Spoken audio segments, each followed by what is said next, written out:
नमस्कार, मैं रवीश कुमार। भारत एक ठग प्रधान देश है। यहाँ गुजरात का एक ठग किरण पटेल पकड़ा जाता है जो खुद को प्रधानमंत्री कार्यालय का अधिकारी बताते हुए कश्मीर घुमाता है। अधिकारियों के साथ बैठ के कर आया। लेकिन अब एक नया ठग मार्केट में आया है जिसने अपने वाईफाई का नाम पीएम आवास रखा है और अपनी वेबसाइट पर लोकेशन में एक रेस कोर्स नई दिल्ली 13 लिखता है। अब तो ये लोक कल्याण मार्ग हो गया है, मगर लगता है इस बंदे को रेस कोर्स ही ज्यादा पसंद है। इसी रेस कोर्स के 7वें नंबर का मकान भारत के प्रधानमंत्री का सरकारी निवास माना जाता है।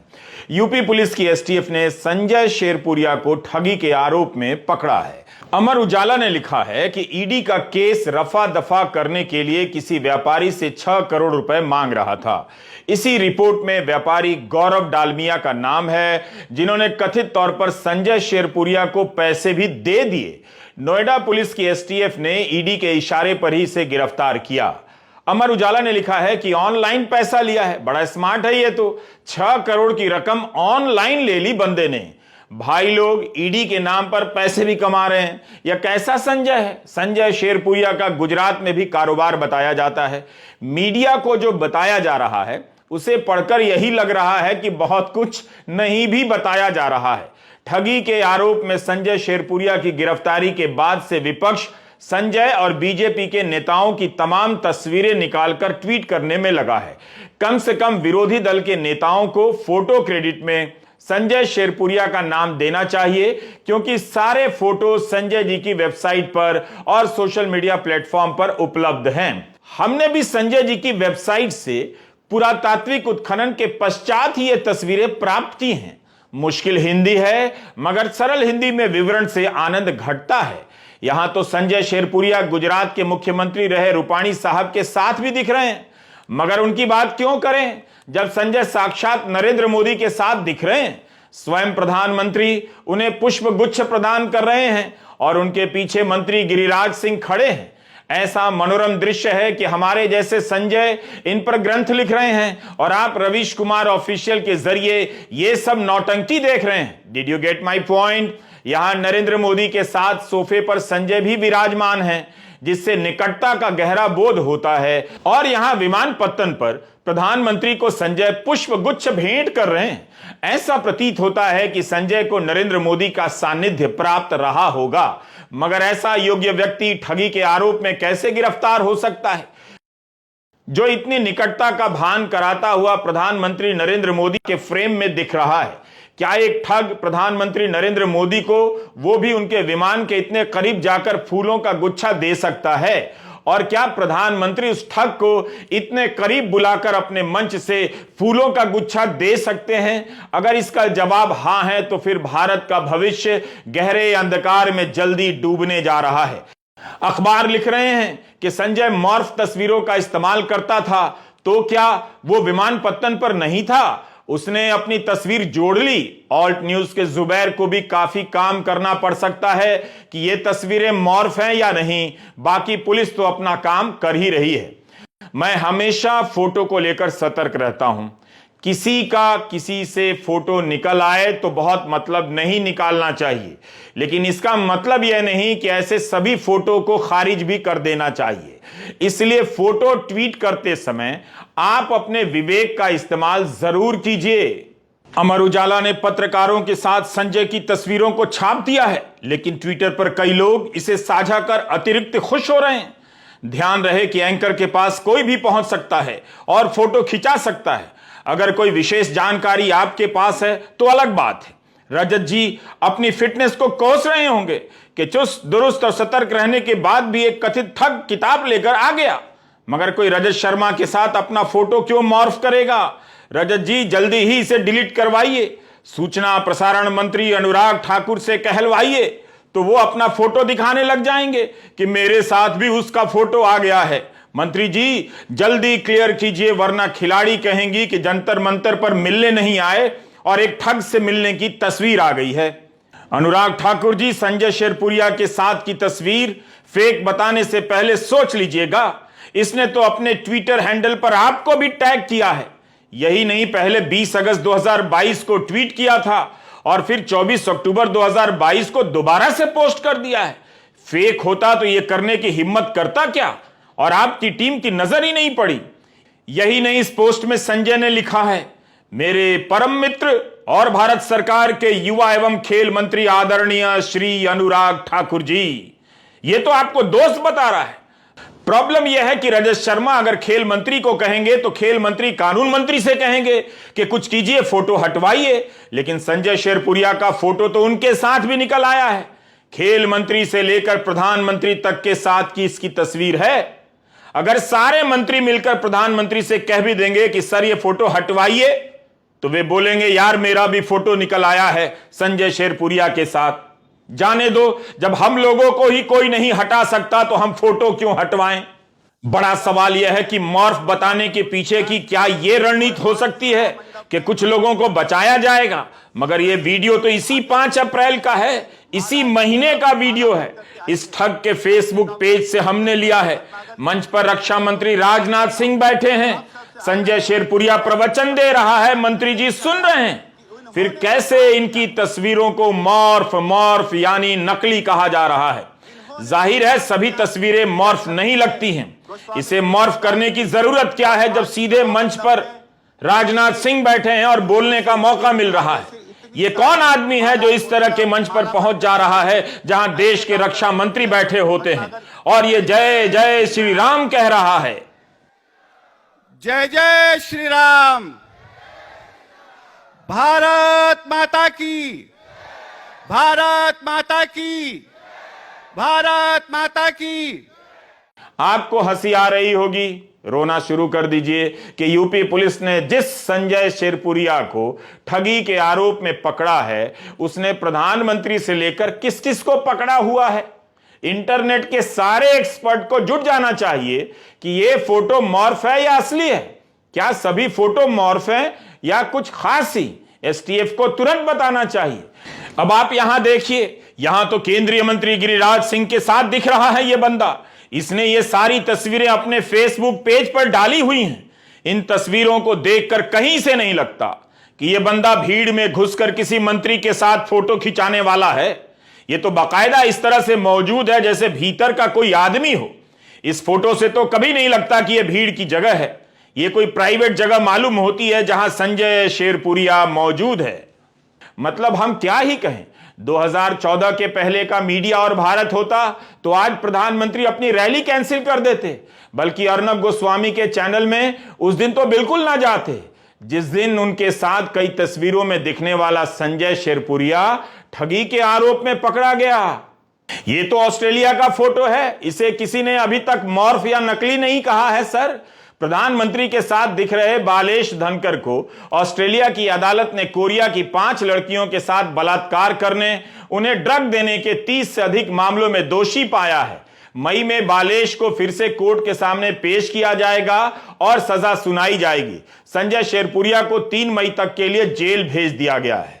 गोदी मीडिया सवाल करने की हिम्मत नहीं कर पाएगा। हम समझते हैं कि सार्वजनिक जीवन में नेताओं के करीब भांति भांति के कैरेक्टर पहुंच जाते हैं, लेकिन जिस तेजी से मीडिया में संजय की तस्वीरों को नकली बताया जा रहा है और वो भी सूत्रों के हवाले से कथित रूप से लगाकर, संदेह गहरा हो रहा है। होना भी चाहिए। यह आदमी बीजेपी के नेताओं के साथ मिलता जुलता तो है, तो किसी की नजर क्यों नहीं पड़ी?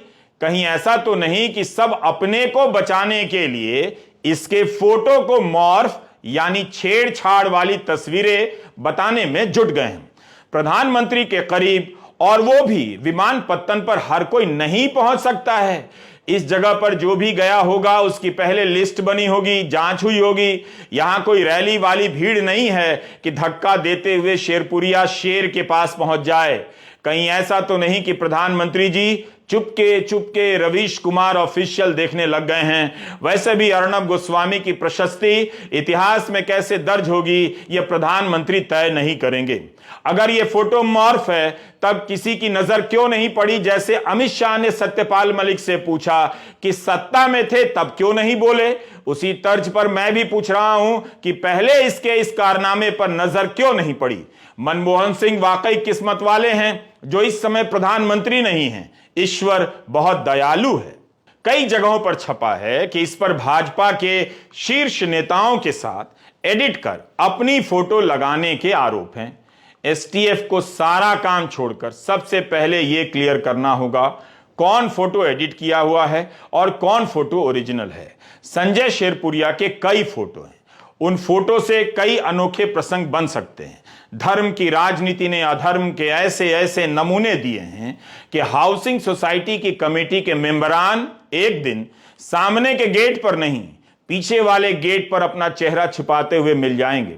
इस दौर में धर्म का असली चेहरा अधर्म है, वरना जनता पूछ रही होती कि यह सब क्यों हो रहा है। लिखिए जो कह रहा हूं और पर्स में रखिए, सबसे बड़ा ठग इस वक्त धर्म है, वरना धर्म की राजनीति करने वाले इस लेवल के अधर्म को कैसे पचा लेते हैं मेरी समझ में नहीं आता।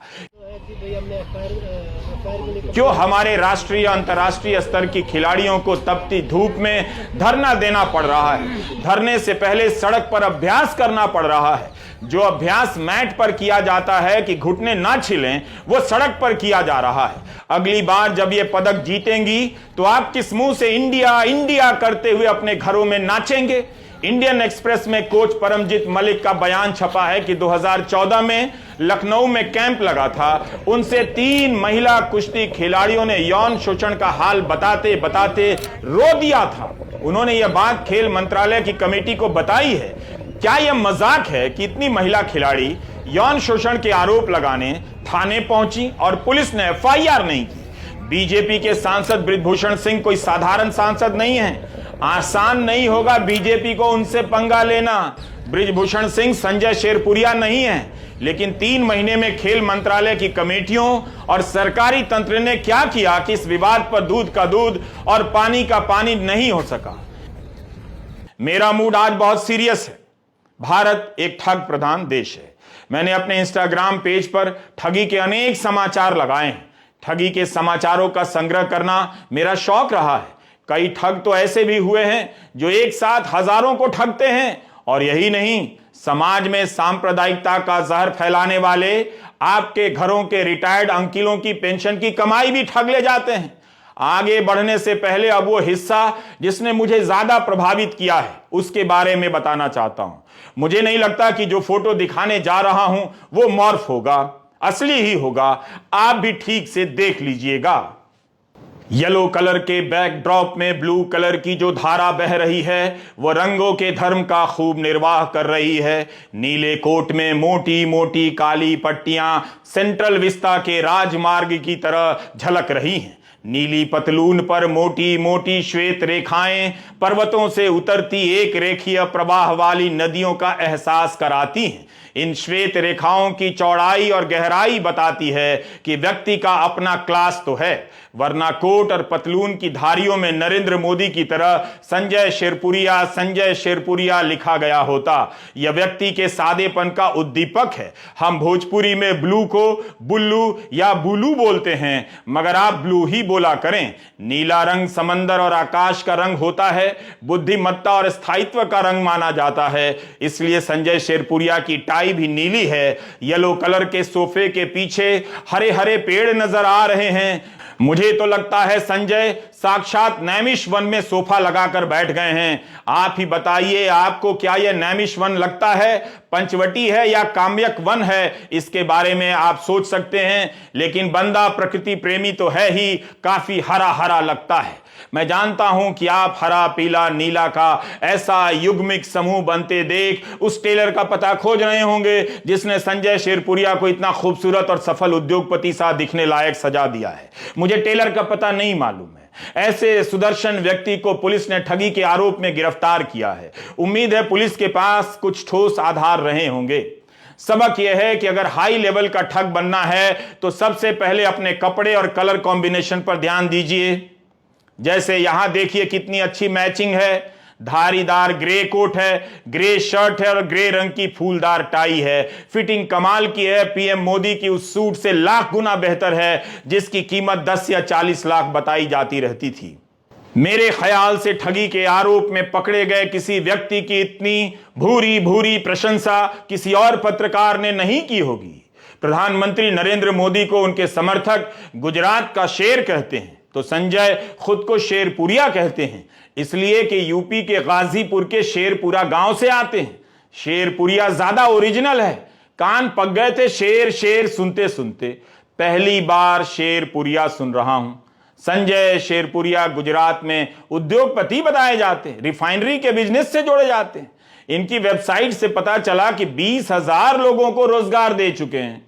जब मोदी जी मुख्यमंत्री थे तब वाइब्रेंट गुजरात लॉन्च हुआ था। इसके बारे में संजय शेरपुरिया ने अपनी वेबसाइट पर लिखा है कि इसकी प्रचार पत्रिका में सबसे अधिक सहायक नामों में एक संजय शेरपुरिया भी थे। तो इसकी तो जांच हो सकती है, सारी प्रचार पत्रिकाएं सामने लाई जाएं। अब आगे का स्पष्टीकरण या खंडन तो मोदी जी ही दे सकते हैं, क्योंकि वो शेर हैं और ये शेरपुरिया हैं। ध्यान रहे, मैंने ये नहीं कहा वो शेर हैं और ये सवा शेर है। लखनऊ के विभूति खंड से गिरफ्तार हुआ यह बंदा वाकई में विभूति ही है। एसटीएफ एडीजी अमिताभ यश ने संजय शेरपुरिया की गिरफ्तारी की पुष्टि की है। इस पर एक संस्था बनाकर करोड़ों की ठगी के आरोप हैं। स्वरोजगार से आत्मनिर्भर गाजीपुर का लक्ष्य लेकर निकला था, ठगी के आरोप में जेल पहुंच गया। मीडिया रिपोर्ट में बताया गया है कि दिल्ली में आलीशान बंगला कब्जा रखा है, गुजरात में इसी तरह का बड़ा नेटवर्क बनाया है, लोगों को झांसे में लाकर उनके काम कराने का दावा करता है और रकम वसूलता है करोड़ों में। यह बताया करता था कि प्रधानमंत्री कार्यालय से संबंधित काम देखता है, इसलिए उसे यह आवास मिला है। किरण पटेल भी यही बताया करता था। अचानक यह व्यक्ति ठगी के मामले में गिरफ्तार होता है, यह बात समझ में नहीं आती है। अगर संजय शेरपुरिया गिरफ्तार हुआ है तो जो व्यक्ति यानी गौरव डालमिया संजय को 6 करोड़ दे रहा था या दे चुका है, उसे भी गिरफ्तार किया जाए। उन लोगों को सामने लाया जाए जो ट्रांसफर पोस्टिंग के लिए संजय शेरपुरिया को करोड़ों रुपए दे रहे थे। ये कौन लोग हैं, इनके नाम भी बताए जाएं। गौरव डालमिया के बारे में ज्यादा जानकारी नहीं छपी है कि वे जेल में हैं, ईडी के केस में या बाहर हैं। संजय शेरपुरिया का मीडिया से गहरा संबंध रहा है। जिस दैनिक भास्कर में इनकी ठगी के किस्से छपे हैं, बताते हुए कैसा लग रहा है बता नहीं पा रहा हूं। उसी भास्कर में संजय शेरपुरिया के विचार इतने बड़े बड़े छपे। कुछ समय पहले तक दैनिक भास्कर में इसका साप्ताहिक कॉलम छपता था। मोदी राज के दौर में अच्छे अच्छे पत्रकारों का लेख छपना बंद हो गया, लेकिन इस तरह के कथित ठग धर्म से लेकर मोदी पर लेख लिख रहे हैं। तब क्या अखबार को पता नहीं चला कि ये जो फोटो साझा करता है वो मॉर्फ है, नकली है? अभी बताया जा रहा है। गीता के प्रसंगों की तस्वीर लगाकर यह ठग ज्ञान दे रहा है अपने कॉलम में कि इच्छाओं को नियंत्रण में रखें और गुलाम ना बने, लेकिन खुद 6 करोड़ रिश्वत लेने की इच्छा पर नियंत्रण नहीं रख सका और अभी इस गर्मी में जेल चला गया। यह लेख भी देख लीजिए। इसमें ठग लिखता है कि निष्काम कर्म करो, परिस्थिति के गुलाम मत बनो। एक और लेख मिल गया, गीता आश्वासन हमारा जीवन संकल्प। अब क्या इससे गीता का अपमान नहीं हुआ होगा कि गीता का नाम लगाकर, फोटो लगाकर अखबार में ज्ञान दे रहा है और पीठ पीछे ठगी को अंजाम दे रहा है। हमारे प्रधानमंत्री मोदी के भाषणों से इतना प्रभावित है ये बंदा कि उनका फोटो लगाकर कई लेख लिख चुका है। स्वतंत्रता अधिकार नहीं, फर्ज भी है। इसे देखिए, क्या आप सुपरमैन बनना चाहते हैं? इस पर भी इनके विचार हैं। इसके इतने लेख छपे हैं कि सबके बारे में बताना मुश्किल है। पता चला कि मन की बात के 100वें एपिसोड की तरह इसके लेखों की संख्या भी 100 ना हो गई हो। क्या ये लेख भी संजय राजपुरिया के फोटो की तरह मॉर्फ्ड हैं जो इनकी वेबसाइट से मिले हैं? अखबारों में लिखा है कि इसने ठगी कर कई 100 करोड़ कमाए हैं। मतलब ये केवल 100 के चक्कर में नहीं है, कई 100 से भी आगे निकल चुका है। अगर आपको पीएमओ का अफसर बताकर कश्मीर में मौज करने वाले किरण पटेल की याद आ रही है तो मैं समझ सकता हूं। वो बंदा भी कम डैशिंग नहीं है। काला चश्मा लगाता था, देशभक्ति के गीतों के साथ इंस्टा पर क्या वीडियो पोस्ट किया करता था। वो भी जेल में है, लेकिन उसके बारे में बाद तक खबरें छपती रही हैं। किरण पटेल की खबर भी कम बड़ी घटना नहीं है। मजाक है कि कोई पीएमओ का नाम लेकर कश्मीर चला जाए, एक नहीं 4-4 बार चला जाए, 5 स्टार होटल में ठहर आए और अधिकारियों की बैठकें भी ले ले। किरण पटेल साबरमती जेल में था, जिसे श्रीनगर पुलिस अपनी कस्टडी में ले गई है। इस कहानी को कई लोग केवल ठगी की कहानी मानने से इनकार कर रहे हैं, मगर इस देश में सत्य की परवाह ही कौन करता है? अब संजय शेरपुरिया की कहानी भी मामूली ठगी की कहानी बता दी जाएगी और अटकलें चलती रहेंगी कि इसके पीछे का असली गेम सामने नहीं आया। मीडिया रिपोर्ट के अनुसार संजय एक संस्था चलाता था जिसका नाम है संजय रॉय फॉर यूथ। इस संस्था को कथित रूप से करोड़ों रुपए का चंदा मिलता था। इस एनजीओ के जरिए वो बड़ी बड़ी रकम खपा दिया करता था, शेल कंपनियां बनाकर काले धन को सफेद करता था। शेल कंपनी का नाम आते ही अदानी मामले में शेल कंपनियों का ध्यान आ जाता है। मीडिया रिपोर्ट में कई शेल कंपनियों के बारे में छपा था, ये ठीक है, एक को याद करो तो सब याद आ जाते हैं। संजय का अपना ट्विटर अकाउंट भी हुआ करता था जो अब बंद हो गया, पता नहीं किसने बंद किया, वो तो जेल में था।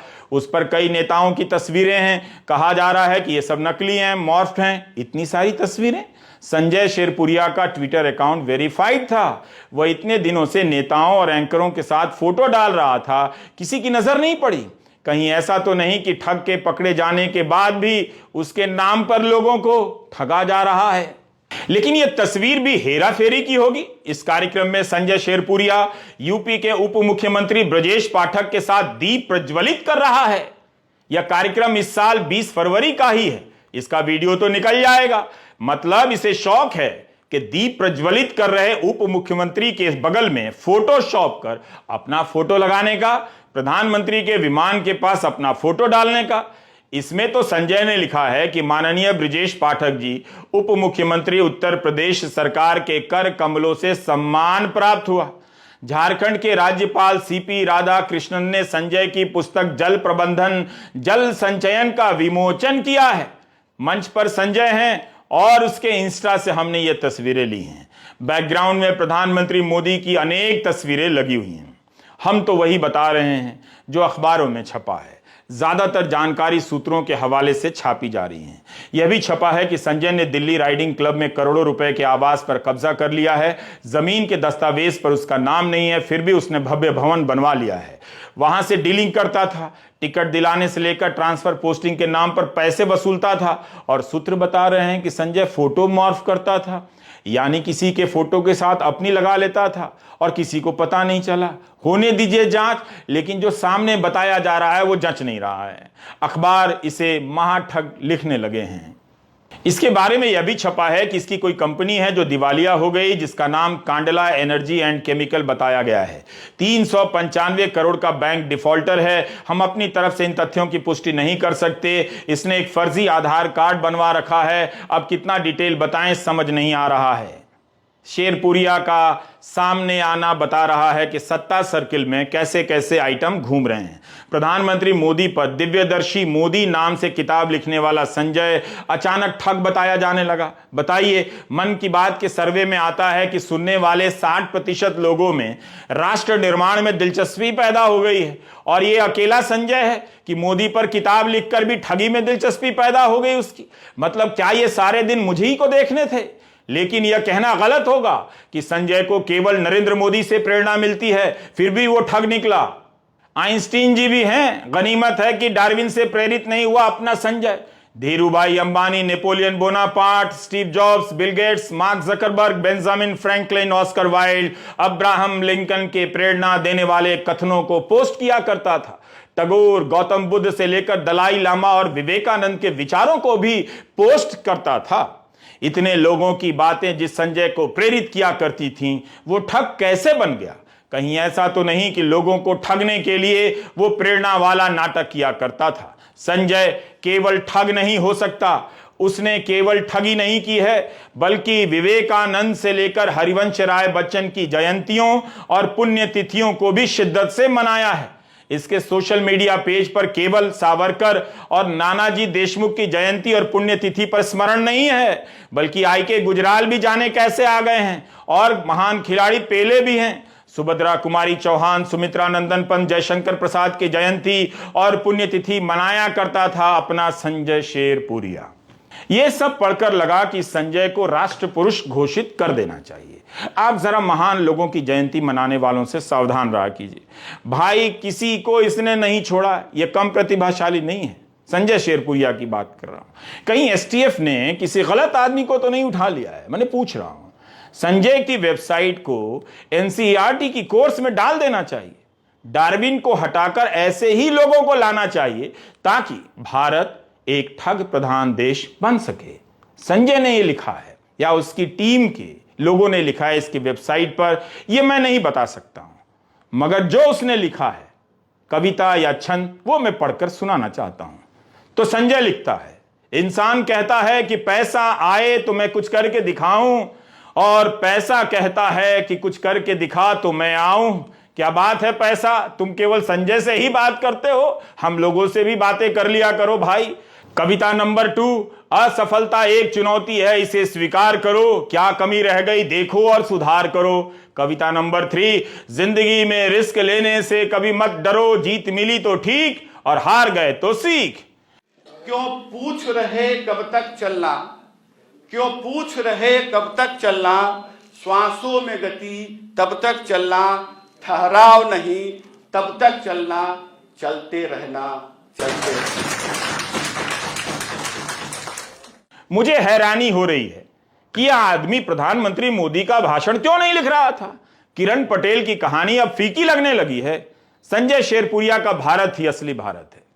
अगर आप सत्ता सर्कल से वाकिफ हैं तो ऐसे ही लोगों का आना जाना वहां होता रहता है। कोरोना के समय इसने कोई लकड़ी का बैंक बनाया था और उसकी रिपोर्टिंग टाइम्स ऑफ इंडिया से लेकर फोर्ब्स तक में छपी थी। तब भी किसी ने नहीं ध्यान दिया कि यह मॉर्फ फोटो लगा रहा है, क्या अब मॉर्फ बताया जा रहा है। अधर्म की धर्म पर विजय हो रही है। संजय शेरपुरिया की गिरफ्तारी को लेकर अटकलें भी गजब की चल रही हैं। यही कि जिसके पास फाइल बहुत मोटी और पुरानी हो जाती है, इस निजाम में उसे ऐसे ही निपटा दिया जाता है। राष्ट्र निर्माण के इस यज्ञ में जाने क्या क्या हो रहा है। अच्छा है आप सो रहे हैं। नमस्कार, मैं रवीश कुमार।